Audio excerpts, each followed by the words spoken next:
Boys हैं। Cute cute boys कौन कौन है भैया?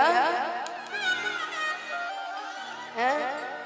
अच्छा क्यूट क्यूट बॉयज में इधर भी तो सब लोग हैं कि भाई बवाल हो बंगाल आगरा कइले बा कमाल लहर लाल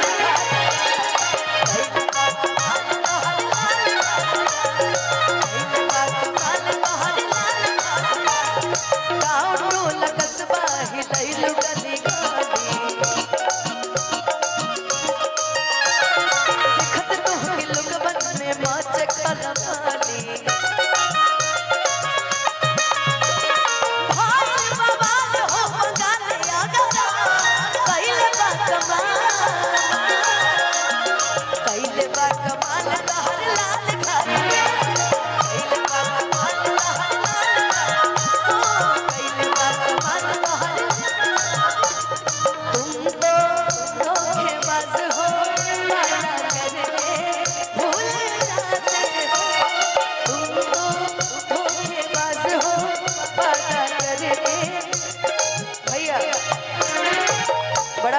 धीरे धीरे बड़ा सुंदर आशीर्वाद है। जय मां दादी पूजा हवन सामग्री एवं भगत पंसारी जड़ी बूटी दुकान नरपतगंज हॉट दुर्गा मंदिर के प्रांगण मररिया। बड़े भैया राजकुमार भगत जी आप ही हैं भैया? अच्छा अच्छा। होटल शोभा एंड विवाह भवन, इसमें तो हम कहेंगे एक बार जरूर जाइए, है ना? बढ़िया है, सुंदर, बहुत सुंदर होटल है। अरे तुम तो धोखेबाज हो भैया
इधर आओ कि हाय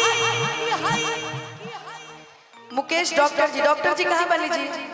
सॉरी रमेश यादव जी मवेशी डॉक्टर है क्या जी? रमेश जी रउआ कोढ़ली की तरफ से बहुत सारा आशीर्वाद पुरस्कार रहा। बतावा आदमी के डॉक्टर रहते तो बताइबो करती, पशु डॉक्टर हम का बताई? आदमी के डॉक्टर रहती तो हम कुछ कहबो भैया। हाँ इधर आओ कि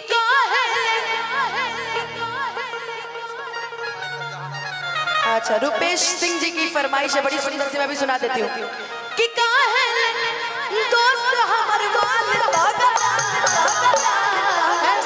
सही है।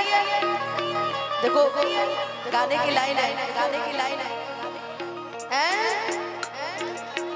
सुपर से भी ऊपर बारे बार कइले बा कमाल, कइले बा कमाल हमर लाल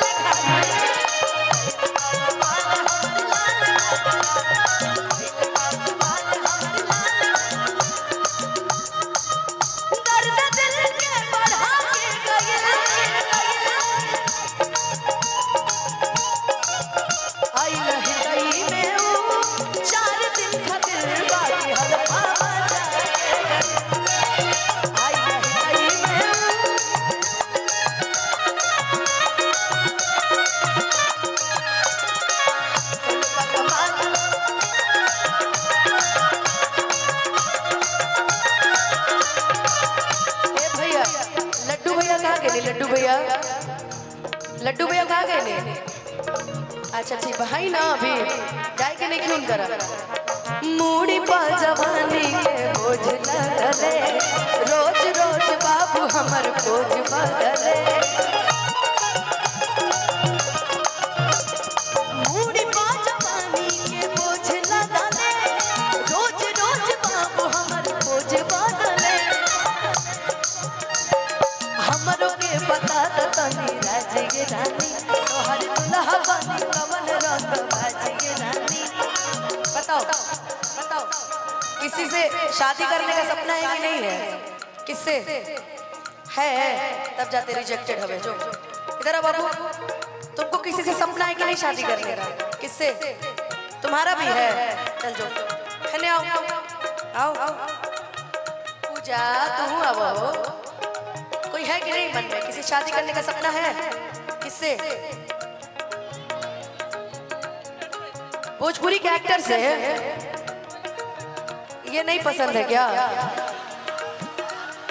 ये नहीं पसंद है? पूजा तू अब तारा के केकरा से बियाह करे के बाद पहले बढ़िया से देख लेता नहीं एक बार उनकरा के मत दिखाई तार सहेली के मर्द हवे हेने आवो हेने में से देख के बता दो उन्हें उठा ले जाइए सब छबरवा में ठीक नु काजी ढेर यादव जी लोग बने जा के आओ जो व्हाइट टोपी पहन ले वाले नु टोपी वाले जो पीछे देखा जा रहे हैं अच्छा ई मोछ वाला हाय रे दादा कि हमरो के बता तनी राज के रानी तो हर दुल्हा बन कवन रंग बाज के रानी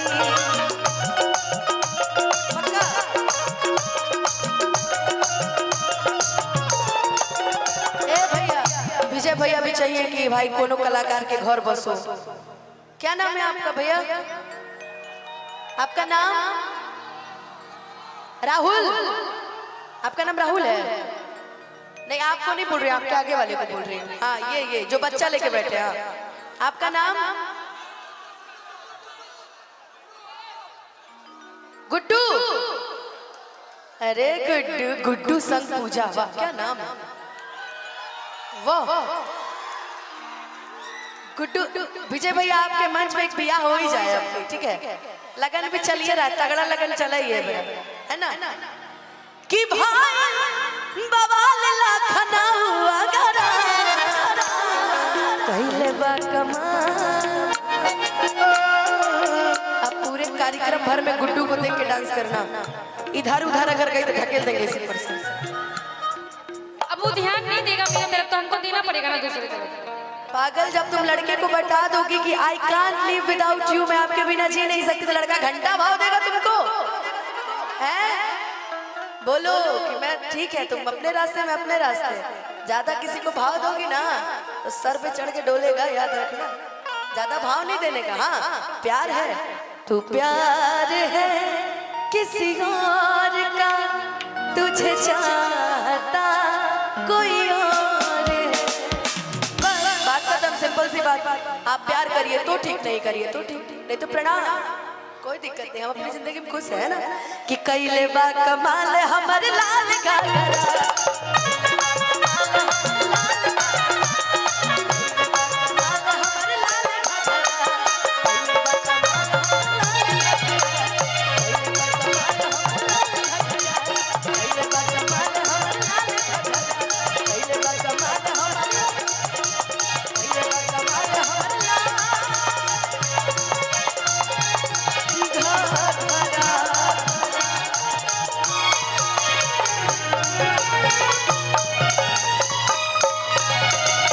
अरे कैले बा